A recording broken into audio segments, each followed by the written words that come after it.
श्री स्वामी समर्थ नावाची ताकद काय आहे हे संतोष महाराज पवार यांच्याकडून ऐकूया। स्वामी समर्थांची ताकद साधारण नाही हा।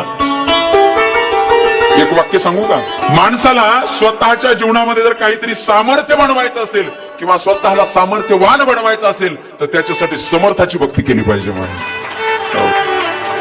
काही दुसरं करायची गरज नाही, फक्त श्री स्वामी समर्थ।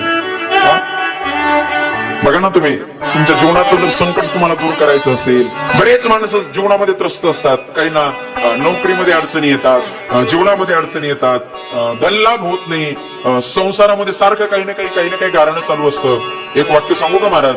दररोज नित्यनेमानं तुम्ही घरामध्ये पूजा करत असताना स्वामी समर्थाचा फक्त 21 वेळा जप करा। 21 वेळा, फक्त 21 वेळा। माझ्या जीवनातला अनुभव सांगतो, मी माझ्या स्वतःच्या जीवनात अनुभव सांगतो।